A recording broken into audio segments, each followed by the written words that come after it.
Assalamualaikum warahmatullahi wabarakatuh. Kembali lagi ya bersama Kak Zamzam pada pembahasan soal sejarah UTUL UGM tahun 2019. Di tahun 2019 soal sejarah itu ada 20 soal ya, dari tipe soal pilihan ganda, sebab akibat, dan pernyataan 1, 2, 3, dan 4. Jadi berbeda dengan tahun-tahun sebelumnya di mana soal sejarahnya itu ada sekitar 25 soal. Di tahun 2019 itu ada 20 soal saja. Oke, paham ya? Kita lanjut aja, langsung kita bahas ke pertanyaan nomor 1. Pada masa pemerintahan Presiden Susilo Bambang Yudhoyono, kebijakan politik luar negeri bebas aktif diterjemahkan ke dalam doktrin politik luar negeri. Nah, untuk menjawab pertanyaan ini, kalian harus tahu tentang yang namanya kebijakan politik luar negeri yang bebas dan aktif. Apa sih yang dimaksud dengan kebijakan politik luar negeri bebas aktif itu?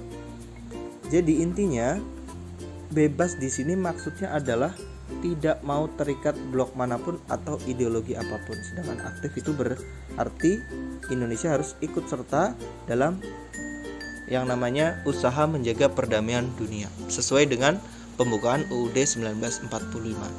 Di zaman pemerintahan SBY, penerapan politik luar negeri yang bebas aktif itu dapat dilihat dari beberapa kebijakan berikut. Antaranya 1, mengirimkan yang namanya kontingen Garuda. Jadi TNI itu mengirimkan pasukan terbaiknya untuk menjadi misi perdamaian yang disebut dengan kontingen Garuda sebagai pasukan perdamaian ke PBB. Yang kedua, menerapkan yang namanya doktrin Million Friends Zero Enemy. Jadi nggak mau cari musuh, tapi sebanyak-banyaknya cari teman.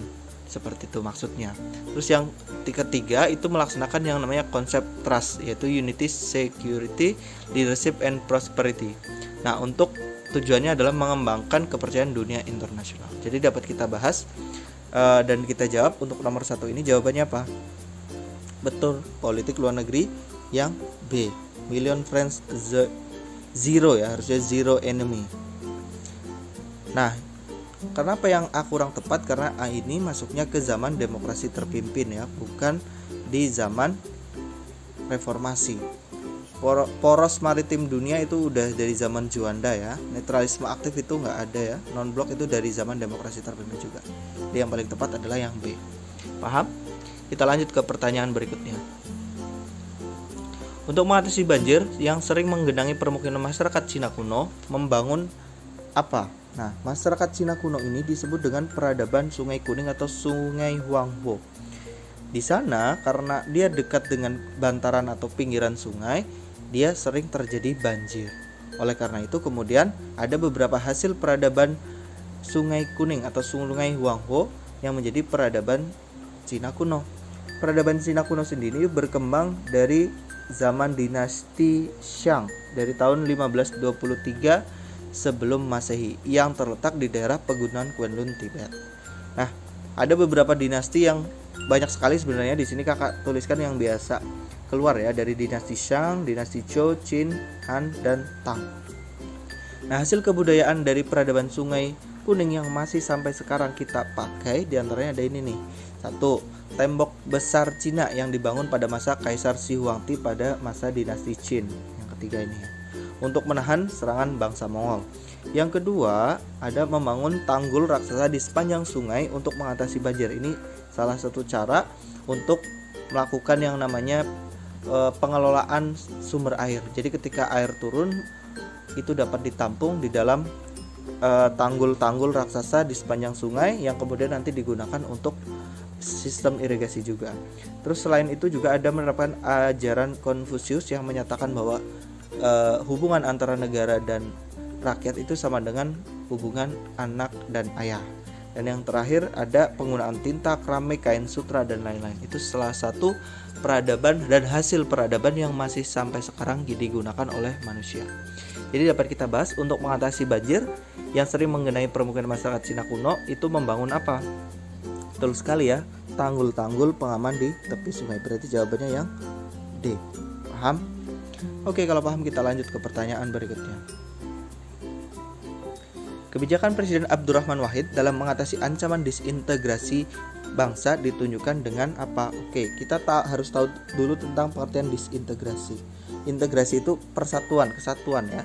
Kalau disintegrasi kebalikannya berarti, yaitu perpecahan. Di zaman Presiden Abdurrahman Wahid itu muncul banyak sekali gerakan separatis atau gerakan yang ingin memisahkan diri dari negara Republik Indonesia. Nah, intinya pemerintahan Presiden Abdurrahman Wahid yang memerintah di tahun 99 sampai 2001 itu ancaman utamanya adalah terjadinya disintegrasi atau perpecahan NKRI. Dengan contohnya muncul yang namanya GAM, Gerakan Aceh Merdeka, dan ada juga OPM ya, Organisasi Papua Merdeka yang sampai sekarang masih ada. Nah, oleh karena itu kemudian Gus Dur itu melaksanakan beberapa kebijakan untuk supaya Indonesia tetap bersatu. Di antara yang pertama mengganti nama Irian Barat menjadi Papua. Yang kedua memperbolehkan pengibaran bendera bintang kejora di Papua. Terus yang ketiga mengganti nama Aceh menjadi Nanggro Aceh Darussalam. Terus juga menawarkan penerapan syariat Islam di Aceh. Dan yang terakhir melakukan kunjungan luar negeri.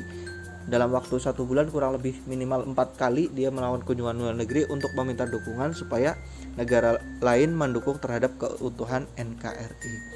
Seperti itu ya. Jadi di masa kepemimpinannya Presiden Abdurrahman Wahid berhasil mempertahankan kesatuan Republik Indonesia dari ancaman disintegrasi atau perpecahan. Oke, berarti dapat kita jawab ya. Untuk nomor 3 ini, kebijakan Presiden Abdurrahman Wahid dalam mengatasi ancaman disintegrasi ditujukan dengan kebijakan apa? Ya, betul sekali ya. Salah satunya adalah dengan menawarkan syariat Islam di Aceh yang sampai sekarang masih dipakai. Berarti jawaban yang tepat adalah yang D. Hukum kanun ya, pakai hukum Islam sampai sekarang.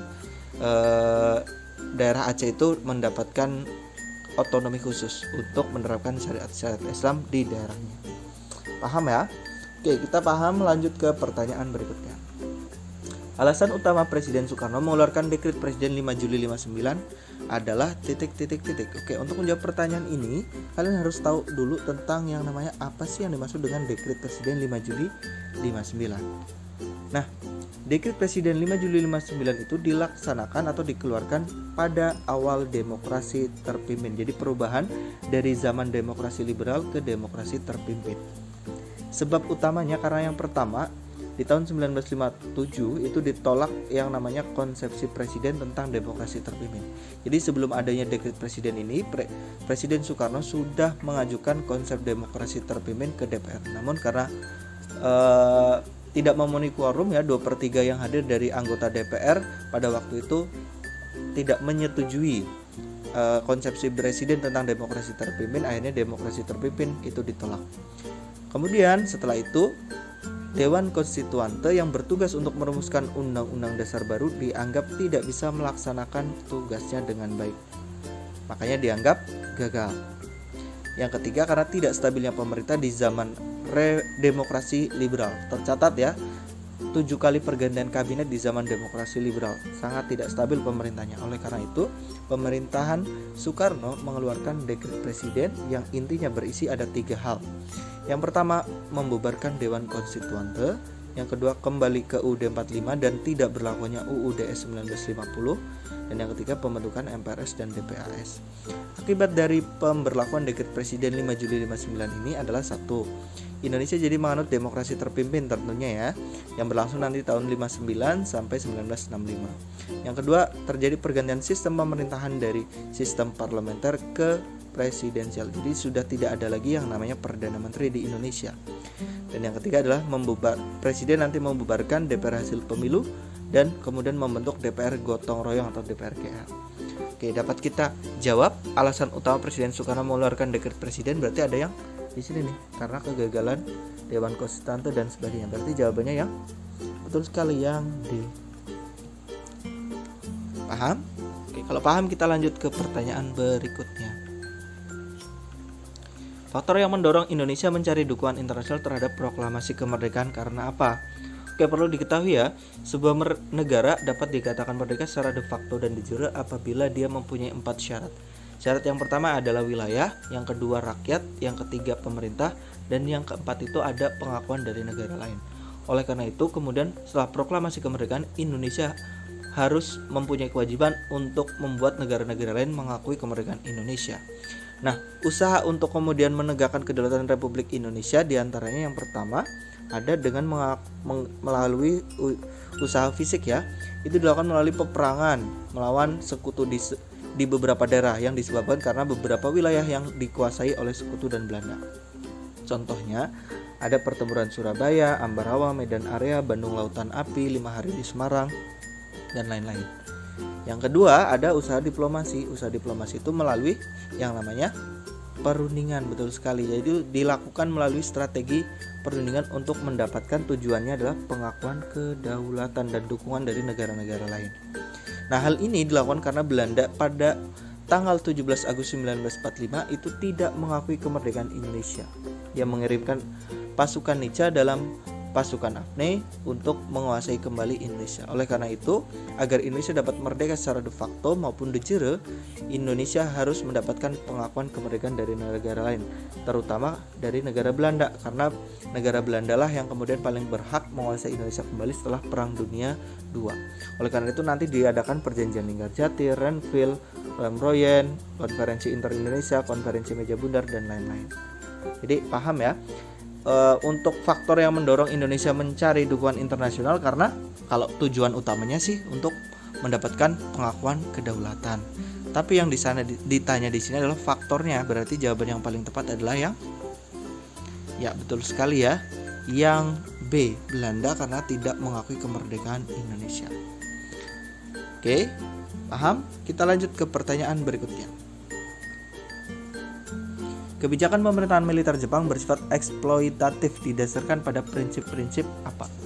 Seperti kita ketahui, Jepang menjajah Indonesia mulai tahun 1942 semenjak ditandatangannya perjanjian Kalijati pada tanggal 8 Maret 1942 antara Belanda dan Jepang. Di situ, Belanda itu menyerah tanpa syarat kepada Jepang dan memberikan wilayah Nusantara kepada Jepang. Setelah itu kemudian Indonesia dipimpin oleh sistem pemerintahan militer absolut dan diktator yang dipimpin oleh pemerintahan imperialisme Jepang yang menjajah Indonesia dari tahun 1942 hingga 1945. Nah, sifat dari pemerintahan militer Jepang ini dalam wilayah daerah jajahan itu bersifat yang namanya eksploratif. Arti dari eksploratif sendiri itu adalah memanfaatkan segala sumber daya yang ada sebesar-besarnya untuk kepentingan militer Jepang. Seperti diketahui ya, di zaman itu Jepang sedang menghadapi perang Asia Pasifik melawan sekutu. Ada Amerika Serikat, Belanda, Inggris, Rusia, Prancis, dan lain sebagainya. Nah, kemudian sistem pemerintahan imperialisme Jepang ini itu didasarkan pada beberapa prinsip-prinsip. Di antaranya ada yang namanya paham Hakoichiu. Itu artinya 8 penjuru dunia dalam satu atap, yang berarti keinginan Jepang untuk menjadi pemimpin negara di dunia. Yang kedua karena adanya paham fasisme, yaitu paham yang menganggap bangsa lain lebih tinggi.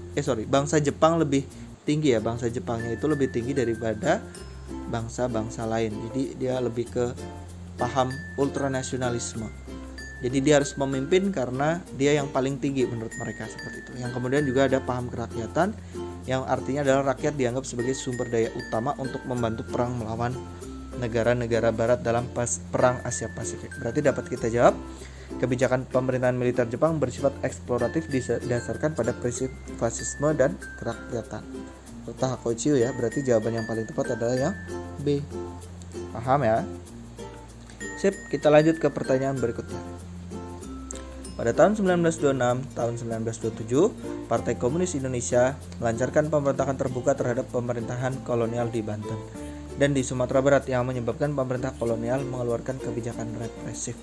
Oke, perlu diketahui ya, sebelum Partai Komunis Indonesia sekarang dilarang, dulu PKI itu pernah melakukan perjuangan untuk mengusir dan melawan pemerintahan kolonial Belanda di tahun 1926 dan 1927. Hal tersebut dilaksanakan PKI karena dianggap Belandanya itu sudah lagi tidak mungkin memberikan kewenangan pemerintahan dan kewenangan otonom ke Indonesia. Makanya kemudian mereka melakukan revolusi dengan melakukan pemberontakan. Namun hal tersebut malah membuat pemerintahan kolonial Belanda mengeluarkan kebijakan represif. Represif itu keras terhadap siapa? Terhadap yang namanya organisasi pergerakan nasional pada masanya. Nah, kemudian untuk mendukung kebijakan represif yang dikeluarkan oleh Belanda ini, pemerintahan kerajaan Belanda itu memberikan yang namanya hak exorbitanrechten atau hak istimewa yang dimiliki oleh Gubernur Jenderal di Hindia Belanda untuk melakukan apa? 1. Penangkapan, pemenjaraan, dan pengasingan aktivis yang dianggap radikal. Sebab utamanya sebenarnya PKI itu melakukan pemberontakan di tahun 1926 dan 1927, walaupun sebelumnya organisasi Indispartij pun telah melakukan kritik dengan mengeluarkan artikel Als ik eens Nederland was, jika aku serang Belanda, untuk mengkritik pelaksanaan tanam paksa dan perayaan 100 tahun kemerdekaan Belanda atas Prancis yang menggunakan uang dari rakyat. Kemudian dilakukan hak exorbitanrechten ini untuk menangkap para tokoh-tokoh yang dianggap radikal terhadap pemerintahan Belanda. Tokoh utama hak exorbitanrechten ini adalah pada masa Gubernur Jenderal De Jong ya. Akibat utamanya adalah 1. Pastinya pembubaran PKI dan ormas-ormasnya. Yang kedua, PNI dituduh membantu gerakan PKI dan kemudian PNI dibubarkan dan Soekarno ditangkap. Kemudian dibuatlah yang namanya Camp Boveldigul di Papua untuk mengasingkan dan memenjarakan para tokoh-tokoh pergerakan nasional yang dianggap radikal oleh Belanda. Berarti dapat disimpulkan untuk menyebabkan pemerintahan kolonial mengeluarkan kebijakan represif yaitu apa? Betul sekali, karena kebijakan represifnya itu dapat dilihat dari adanya penangkapan, pemenjaraan, dan pengasingan aktivis politik yang dianggap radikal. Berarti jawaban yang paling tepat adalah yang B. Paham? Oke, paham sekali. Kita lanjut ke pertanyaan berikutnya. Penyebab utama Sultan Agung menyerang benteng VOC di Batavia sebanyak 2 kali adalah gitu ya. Ini harusnya adalah gitu. Oke, ini jawabannya. Jadi Sultan Agung itu dari negara atau kerajaan Mataram. Nah, serangan Mataram ke VOC di Batavia itu dilakukan 2 kali di tahun 1926 dan 1929. Hal tersebut ditujukan untuk mengusir VOC dari Batavia. Adapun beberapa faktor yang menyebabkan serangan Sultan Agung ke VOC ini, yang pertama karena adanya serangan kapal-kapal dagang Mataram di Selat Malaka oleh VOC. Yang kedua, cita-cita Sultan Agung untuk menguasai seluruh Pulau Jawa di bawah kekuasaan Mataram yang pada waktu itu kurang Surabaya, Belambangan, dan Batavia. Oleh karena itu kemudian dilakukan serangan. Selain itu juga di bidang ekonomi, VOC menerapkan monopoli perdagangan. Oleh karena itu kemudian Sultan Agung untuk mencapai cita-citanya menguasai Pulau Jawa, kemudian ingin mengusir VOC dari Pulau Jawa. Hasil dari kedua serangan ini mengalami kegagalan.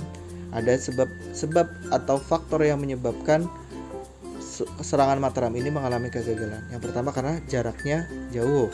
Yang kedua, pasukan Mataram itu terjangkit wabah penyakit dan juga kalah persenjataan. Selain itu, VOC membakar lumbung-lumbung persediaan makanan yang telah disediakan di Karawang dan Cirebon.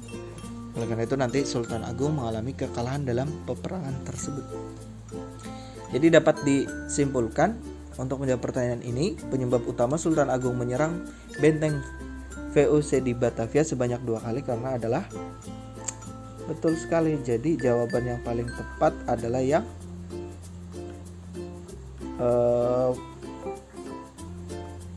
D ya, menjadi penghalang kerajaan untuk menguasai seluruh Pulau Jawa. Karena tadi Sultan Agung mempunyai cita-cita untuk menguasai Pulau Jawa. Paham? Oke, kalau paham kita lanjut ke pertanyaan berikutnya. Peninggalan bersejarah agama Hindu dan Buddha dalam bentuk candi banyak ditemukan di pegunungan dan dataran rendah Jawa bagian tengah. Karena apa? Nah, untuk menjawab pertanyaan ini kalian harus tahu tentang yang pertama, karena ini sering keluar juga ya, ciri-ciri candi di Jawa Tengah. Di antaranya yang pertama adalah pasti dia berbentuk besar atau tambun menghadap ke timur menggunakan batu andesit. Terus atapnya berbentuk lancip atau stupa ya namanya, atau ratna, dan hiasan ada kala dan makara. Kala itu seperti monster yang ada di pintu candi, makara itu hiasan di pintu masuk candi biasanya. Nah, contoh-contoh candi di Jawa Tengah diantaranya ada Candi Borobudur, Mendut, Pawonsari yang beragama Buddha, dan ada candi Hindunya, contohnya Prambanan, Semar, Arjuna dan lain-lain ya. Alasannya kenapa kok di wilayah Jawa Tengah sangat banyak ditemukan candi-candi? Yang pertama karena wilayah Jawa Tengah itu sangat subur, karena letaknya di antara pegunungan dan jumlah penduduknya relatif lebih banyak sehingga dapat dipekerjakan dengan mudah untuk membangun candi. Jadi ini alasan yang paling tepat kenapa kok candi di Jawa Tengah itu banyak ditemukan di sana. Berarti jawaban yang paling tepat apa untuk menjawab pertanyaan nomor 9 ini? Betul sekali ya, karena wilayahnya subur dengan jumlah penduduk yang banyak. Paham? Oke, kita lanjut ke pertanyaan berikutnya. Teori out of Taiwan menjelaskan bahwa nenek moyang bangsa Indonesia berasal dari Taiwan yang didasarkan pada aspek ...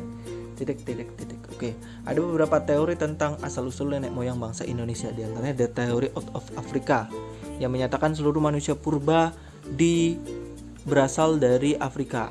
Yang kedua ada teori out of Taiwan, ini menyatakan bahwa nenek moyang di Indonesia berasal dari Taiwan. Ada juga teori out of China ya, yang menyatakan bahwa kita berasal dari peradaban Proto Melayu dan Deutero Melayu. Dan yang terakhir ada teori Nusantara yang dikemukakan Muhammad Yamin yang menyatakan bahwa manusia purba nenek moyangnya asalnya dari Indonesia sendiri.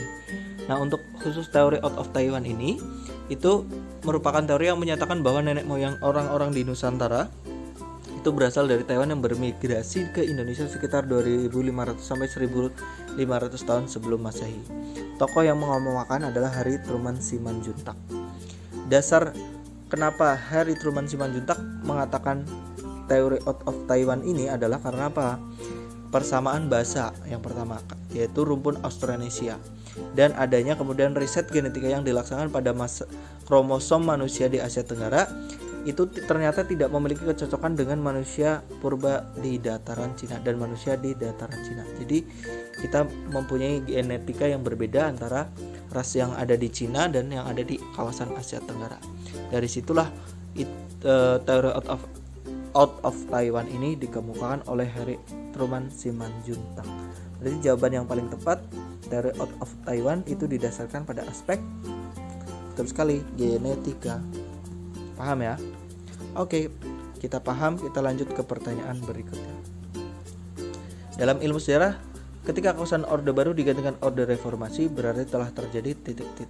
Oke, dalam sejarah itu mengenal yang namanya konsep manusia, ruang, dan waktu. Itu unsur-unsur dalam sejarah. Manusia itu adalah subjek dan objek, waktu itu adalah batasan, dan ruang itu adalah tempat terjadinya peristiwa. Waktu sendiri terbagi ke dalam waktu di masa lalu, masa kini, dan masa yang akan datang. Nah, Orde Baru ke Reformasi itu berarti terjadi konsep apa di dalam waktu. Nah, di sini perlu kalian ketahui tentang perbedaan antara konsep perkembangan, kesinambungan, pengulangan dan perubahan. Oke. Dan yang pertama, Kakak jelaskan dulu tentang konsep perkembangan ya. Merupakan suatu proses perubahan yang dilakukan secara teratur dan terus-menerus. Contohnya, perubahan dari zaman Paleolitik ke Mesolitik. Itu perubahan yang terjadi secara terus-menerus, secara lama perkembangannya. Biasanya terjadi di bidang evolusi ya. Dari zaman Paleolitikum ke Mesolitikum itu tidak selangsung perubahannya, tapi melalui tahapan-tahapan yang cukup lama. Seperti itu. Jadi perkembangan lebih menitik beratkan pada proses perubahan yang dilakukan secara teratur dan terus-menerus, tidak terjadi secara cepat. Seperti itu ya. Itu yang kedua. Yang pertama. Yang kedua itu ada konsep kesinambungan, yaitu proses terjadinya atau terbentuknya secara berkelanjutan antara peristiwa sejarah yang lalu sama yang sekarang itu akan berkesinambungan satu sama lain. Contohnya pergantian pemerintahan Presiden Megawati ke SBY. Itu namanya konsep kesinambungan karena pemerintahan Presiden Megawati maupun SBY itu masih di satu periode, yaitu periode reformasi. Oke, kita lanjut ke yang ketiga, konsep pengulangan. Maksudnya merupakan proses pengulangan terhadap suatu peristiwa sejarah. Dalam konsep sejarah itu tidak dikenal yang namanya konsep pengulangan karena sejarah itu bersifat unik, hanya terjadi satu kali dan berciri-ciri unik juga. Jadi tidak mungkin terulang untuk yang kedua kalinya. Terus juga ada yang namanya konsep perubahan yang merupakan transformasi dari keadaan yang sekarang menuju keadaan yang diharapkan masyarakat yang akan datang. Ini biasanya perubahannya cepat, seperti reformasi, revolusi, dan lain sebagainya. Nah, contohnya ada pergantian pemerintahan Orde Baru ke reformasi. Jadi dapat kita jawab untuk nomor 11 ini jawabannya apa? Perubahan dari Orde Baru ke reformasi berarti telah terjadi konsep perubahan yang paham ya? Kita lanjut ke pertanyaan berikutnya.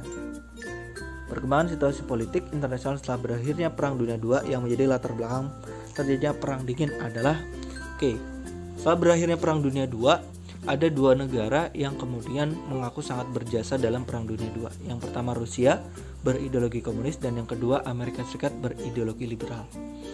Kemudian setelah itu terjadilah yang namanya Perang Dingin dari tahun 1947 hingga 1991. Itu merupakan perang yang terjadi antara AS dan Uni Soviet setelah PD2, di mana pihak-pihak yang berkonflik itu tidak berperang secara langsung namun melalui persaingan dalam segala bidang.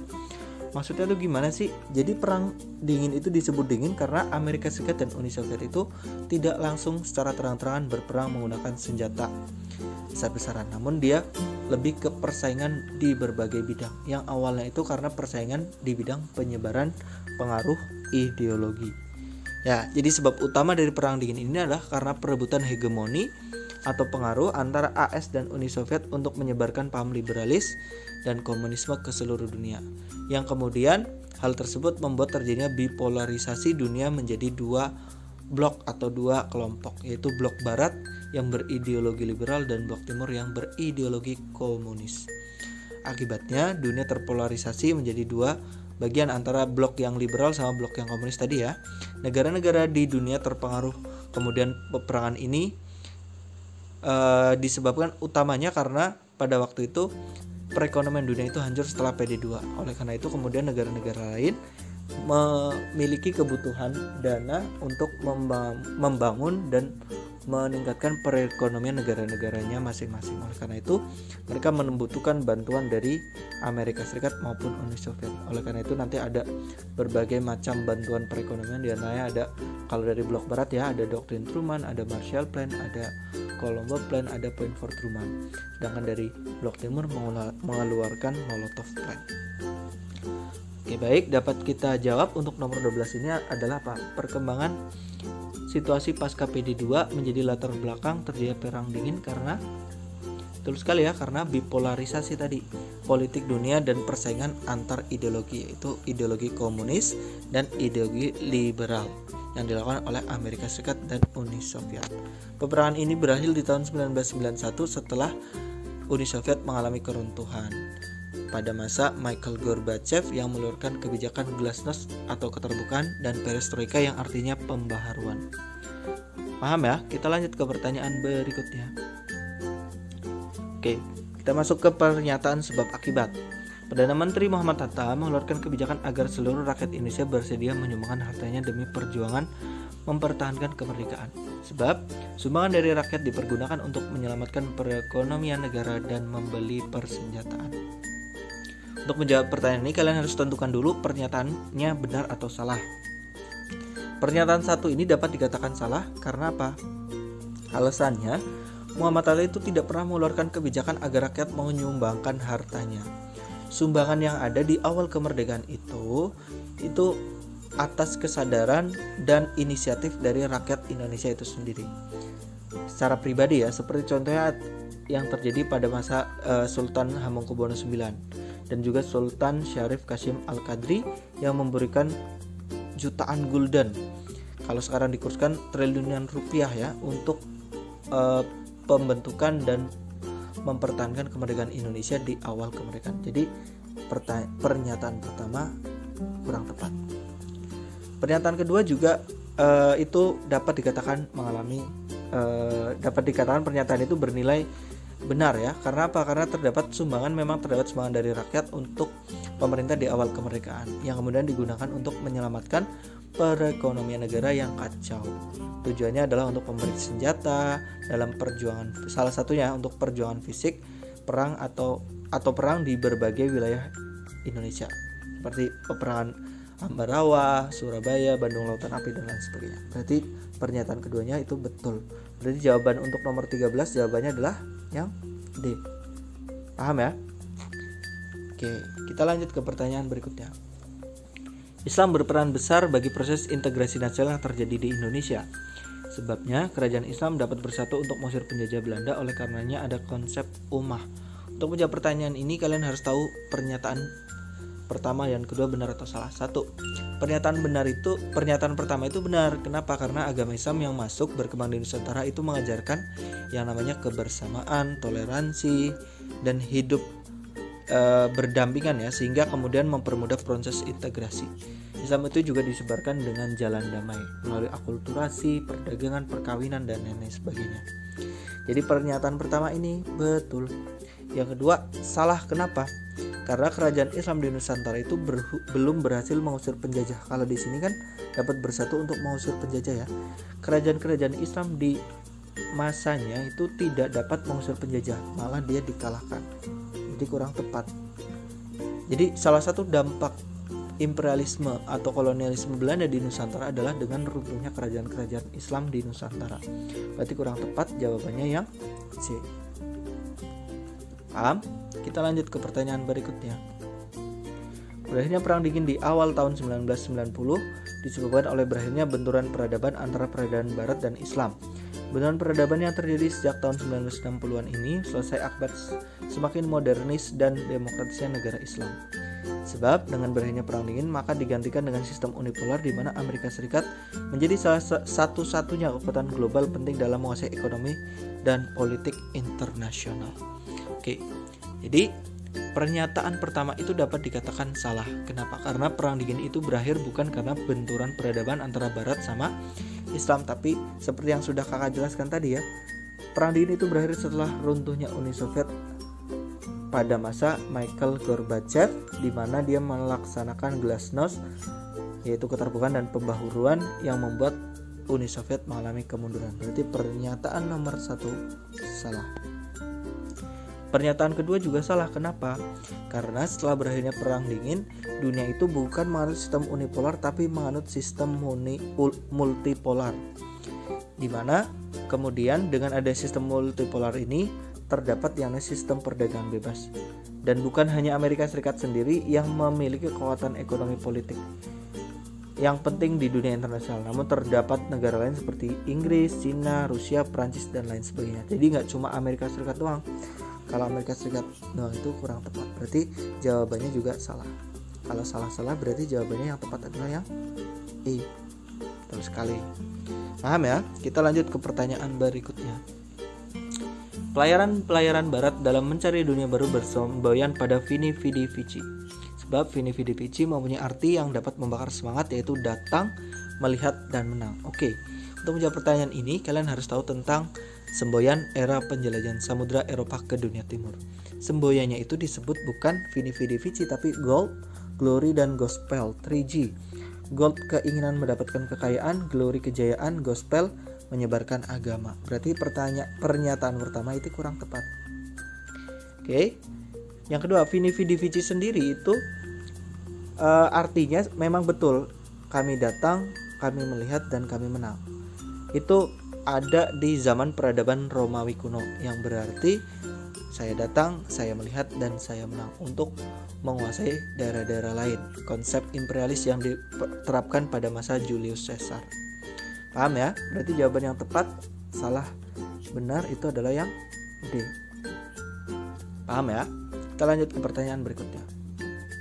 Kita masuk ke pernyataan 1, 2, 3, dan 4. Implementasi konkret paling menonjol doktrin dui fungsi ABRI pada masa Orde Baru adalah, oke, untuk menjelaskan ini kalian harus tahu tentang yang namanya konsep dui fungsi ABRI. Dui fungsi ABRI itu berarti ABRI mempunyai fungsi ganda, yaitu di bidang politik dan sosial, dan fungsi utamanya pertahanan keamanan pastinya ya. Itu dapat dilihat sangat dominan di zaman Orde Baru. Karena apa? 1. ABRI mempunyai yang namanya 75 kursi di parlemen, sehingga dia dapat memerankan dan memainkan peran aktifnya dalam pemerintahan. Yang kedua, ABRI memainkan peran sipil dalam pemerintahan dengan menjadi kepala-kepala daerah. Terus juga ABRI melaksanakan program ABRI Masuk Desa itu di bidang sosial. Berarti dapat kita jawab untuk nomor 17 ini adalah apa? Pernyataan 1, presiden memegang posisi sebagai pemegang komando tertinggi. Itu bukan ya. ABRI proaktif dalam mencari dukungan dari rakyat, itu juga bukan. ABRI berperan aktif membentuk kepolisian, itu juga bukan, karena dia tugas utamanya itu. Berarti ABRI memainkan peran sipil dalam pemerintahan dan parlemen. Tadi dibuktikan dengan adanya fraksi ABRI 75 kursi dan ada beberapa tokoh ABRI yang menjadi kepala-kepala daerah. Berarti jawabannya hanya nomor 4 saja yang betul. Berarti yang D. Oke, kita lanjut ya ke pertanyaan berikutnya. Ciri-ciri pelaksanaan kebijakan ekonomi liberal di Hindia Belanda tahun 1870 sampai 1900 antara lain. Nama lain kebijakan politik ekonomi liberal di Hindia Belanda itu namanya kebijakan politik pintu terbuka ya. Merupakan periode di mana Nusantara dijadikan sebagai daerah tempat penanaman modal asing pada masa kolonialisme Belanda. Ini adalah sebuah kebijakan yang menggantikan sistem kulturstelsel atau sistem tanam paksa pada masa Van den Bosch dari tahun 1830 sampai 1870. Setelah tanam paksa dihapuskan, diberlakukanlah yang namanya sistem politik pintu terbuka atau liberal. Ciri utamanya 1, pastinya tanah dikuasai oleh perkebunan dan pabrik-pabrik milik pengusaha swasta, baik itu pengusaha swasta nasional maupun luar negeri. Yang kedua, munculnya banyak pabrik dan pengusaha swasta yang kemudian menanamkan modal di Hindia Belanda. Rakyat sangat menderita pastinya karena kemudian rakyat dijadikan sebagai budak dalam perkebunan milik pengusaha swasta asing. Terus juga adanya eksploitasi atau pemanfaatan sumber daya alam secara besar-besaran. Terdapat juga perdagangan budak, juga pada pelaksanaannya hanya memberikan keuntungan pada pengusaha swasta asing, tidak menguntungkan rakyat Indonesia. Jadi dapat kita jawab untuk pertanyaan nomor 18 ini adalah apa? Betul sekali, ciri utamanya 1, perkebunan dikuasai oleh swasta. 2, pelaksanaan sistem voting dalam pengambilan keputusan, itu juga nggak ada voting ya, karena sistemnya kurang lebih terpusat pada pemerintahan kolonialisme Belanda. Yang ketiga, muncul banyak pengusaha swasta asing, itu juga betul. Belanda memberi kebebasan terhadap jenis tanaman, itu salah, karena kita hanya diwajibkan oleh pengusaha swasta untuk menanam tanaman yang laku di pasaran internasional. Contohnya seperti kopi, tebu, gula, dan lain sebagainya. Berarti jawabannya 1, 3 adalah yang B. Paham ya? Kita lanjut ke pertanyaan berikutnya. Faktor yang menyebabkan Belanda mampu melampaui penjajahan yang dilakukan oleh Portugis di Nusantara. Karena Belanda, perlu diketahui, Indonesia pernah dijajah oleh Portugis. Setelah Portugis nanti datang Spanyol, Inggris, baru setelah itu Belanda menjajah Indonesia. Ada persamaan dan perbedaan antara penjajahan Portugis dan Belanda. Persamaannya diantaranya itu adalah kalau Belanda dan Portugis itu sama-sama monopoli perdagangan dan menyebarkan agama Nasrani. Nah, faktor kemudian Belanda dapat melampaui penjajahan Portugis karena dia mempunyai pembeda. Kalau di zaman Belanda itu ada sebuah organisasi bernama VOC yang kemudian diberikan hak oktroy. Hak oktroy itu hak istimewa yang diberikan oleh pemerintahan Belanda kepada VOC untuk mencetak, mengedarkan mata uang, memiliki tentara, mendirikan benteng, dan lain-lain ya. Oleh karena itu kemudian karena hak oktroy ini, Belanda dapat, yang diwakili oleh VOC, dapat membangun armada militer dan kapal serta sistem perbendengan yang sangat bagus. Kemudian dia juga dapat membangun markas yang tepat, yaitu di Batavia yang memiliki bandar perdagangan yang sangat baik. Jadi dapat kita jawab untuk nomor 19 ini adalah alasannya apa? Pembeda antara penjajahan Belanda sama Portugis. Kenapa Belanda itu lebih mampu melampaui penjajahan Portugis? Diantaranya 1, mendirikan organisasi tadi ya, namanya VOC. Terus didukung oleh negara-negara di Eropa lain, kurang tepat karena mereka saling bersaing. Mendirikan tempat berpijak yang tepat, itu juga betul tadi ya, yaitu di Batavia. Merupakan negara terkaya di Eropa ketika itu, kurang tepat, banyak yang lebih kaya mungkin ya. Berarti jawaban yang tepat adalah yang 1 dan 3 adalah yang B. Paham? Kita lanjut ke pertanyaan berikutnya. Pertanyaan terakhir ya. Dr. Sun Yat-sen memimpin gerakan politik untuk menggulingkan dinasti Qing melalui partai pembentukannya. Namanya Kuomintang atau Partai Nasional. Melalui partai Dr. Sun Yat-sen kemudian memperkenalkan berbagai pemikiran baru berupa titik-titik. Untuk menjawab pertanyaan ini kalian harus tahu sebenarnya ada 2 partai politik di Cina pada waktu itu, yaitu Partai Nasional dan Partai Komunis.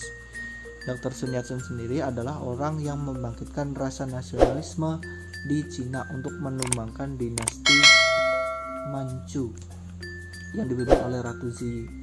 Nah, pokok-pokok pikiran dari Dr. Sun Yat-sen ini diantaranya yang pertama ada yang namanya ajaran San Minchu-i, yaitu nasionalisme, demokrasi, dan sosialisme.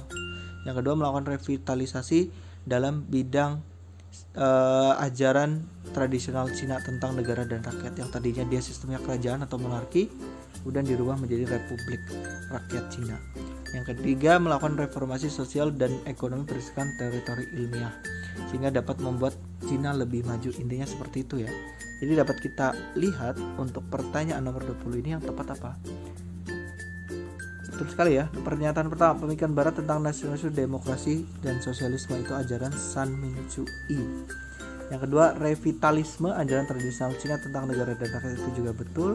Reformasi sosial dan ekonomi itu juga betul. Kemerdekaan Cina dari dominasi bangsa-bangsa asing itu kurang tepat ya. Jadi jawaban yang tepat adalah yang A.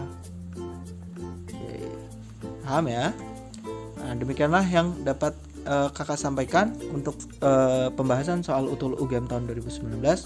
Besar harapannya kakak kalian dapat memahami apa yang kakak sampaikan. Mungkin mohon maaf apabila ada kesalahan dalam jawaban maupun perkataan, dan kakak akhiri. Terima kasih atas perhatiannya. Kakak akhiri, wassalamualaikum warahmatullahi wabarakatuh.